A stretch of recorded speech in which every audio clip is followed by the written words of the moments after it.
Press के सभी बंधुओं को मेरा नमस्कार। आज एक बहुत अहम मुद्दे पे आपसे रूबरू हुए हैं।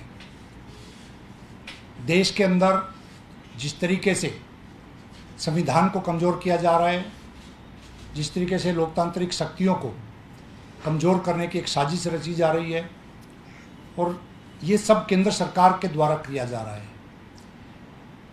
इन स्थितियों को ध्यान में रखते हुए आज से करीब 1.5 महीना पहले आम आदमी पार्टी लीगल सेल ने अपने केंद्रीय नेतृत्व की सहमति से एक प्रोग्राम अपने हाथ में लिया।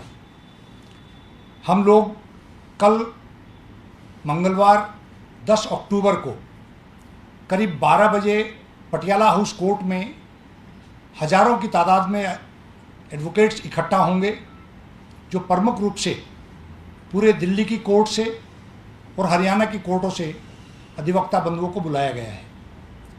इस कड़ी में पिछले 1.5 महीने से हम लोग अपनी सभी बारों में जाकर हमने सभी एडवोकेट से, चाहे वो कोई किसी भी पॉलिटिकल पार्टी से जुड़ा हुआ था, उन सब से आह्वान किया कि आप हमारे साथ जुड़िए और हमने 5 पॉइंट्स रेज किए। मैं ब्रीफ में आपको वो 5 पॉइंट बताना चाहता हूँ, जिस पे हम एक ज्ञापन देश के मुख्य न्यायाधीश जी को सौंपने वाले हैं। नंबर 1, हम लोगों ने रेज किया कि जिस तरीके से संविधान को बदलने की बात आपके माध्यम से और देश के आम जन को पता चल रहा है कि संविधान को बदलने की एक साजिश चल रही है, उसको हम किसी भी रूप में बर्दाश्त नहीं करेंगे। बाबा साहब अम्बेडकर ने जो संविधान बनाया था, जिस तरीके से 284 कॉन्स्टिट्यूंट मेंबर की सहमति से वो सारा तैयार हुआ था, तो देश की भावना है कि संविधान के साथ कोई छेड़खानी नहीं होनी चाहिए, लोकतंत्र के साथ किसी तरह की कोई खिलवाड़ नहीं होनी चाहिए। नंबर 2, हम लोगों ने देखा चीफ इलेक्शन कमिश्नर की अपॉइंटमेंट को लेकर जुडिशियल एक जजमेंट आया था सुप्रीम कोर्ट का, उसको पलट दिया गया है, उससे चीफ जस्टिस ऑफ इंडिया को बाहर कर दिया गया है। इससे मंशा जाहिर होती है कि केंद्र सरकार चुनाव से घबरा चुकी है और किसी भी तरीके से न्यूट्रल चीफ इलेक्शन कमिश्नर या इलेक्शन कमीशन नहीं चाहती है। उसका हम लोग पुरजोर विरोध कर रहे हैं। उसकी गुहार के लिए हम मुख्य न्यायाधीश जी के पास जा रहे हैं। नंबर 3, हमने सबने देखा दिल्ली की चुनी हुई सरकार एक बार नहीं, 2 बार नहीं, बार दिल्ली की जनता ने माननीय अरविंद केजरीवाल जी के नेतृत्व में बहुत बड़े मैंडेट के साथ दिल्ली में सरकार बनाई। और आम जन जब अपना वोट देता है तो वो वोट इसलिए देता है कि उसके द्वारा जो नेता पसंद किया गया है, वो नेता की जो गारंटी और नेता की जो पॉलिसीज़ हैं, उसमें हम लोग कहीं ना कहीं अपना मत देते हैं।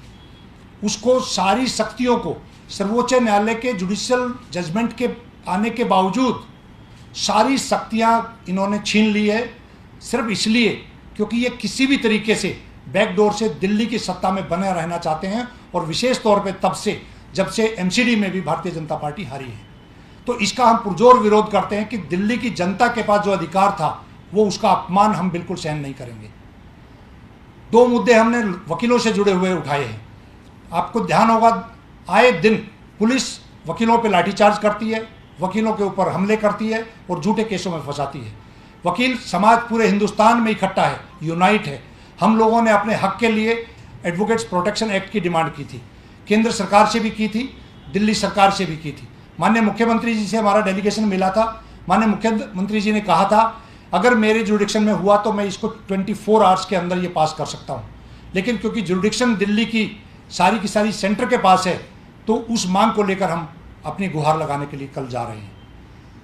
5th, हम लोगों को आपने देखा होगा CRPC, IPC, एविडेंस एक्ट, जो इतने सालों से हम लोगों को, क्योंकि स्टेक होल्डर हम लोग हैं, आम जनता को न्याय दिलवाने के लिए कोर्ट्स के अंदर लॉयर्स जाते हैं, हम लोगों से बिना पूछे। मैं इलेक्टेड रिप्रेजेंटेटिव भी हूं दिल्ली में मैं आज सिटिंग वाइस चेयरमैन हूं बार काउंसिल ऑफ दिल्ली का। उसके बावजूद हम लोगों से नहीं पूछा गया, हमारे रिप्रेजेंटेटिव नेताओं से नहीं पूछा गया, और आप CRPC, IPC को चेंज करना चाहते हैं।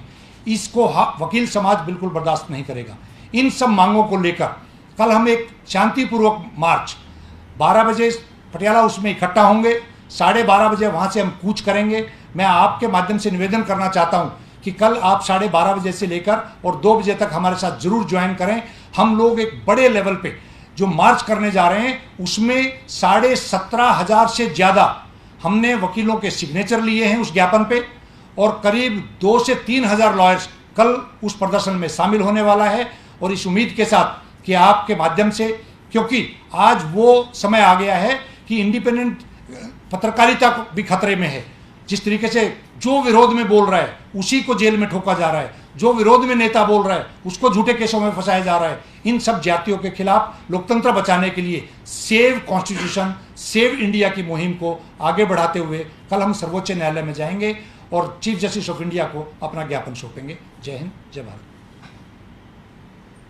अगर कोई भी किसी साथी का कोई सवाल हो तो, बाकी मैं हिंदी और अंग्रेजी में हमने एक प्रेस रिलीज भी बनाई है छोटी सी, वो हम आपको अभी दे देते हैं।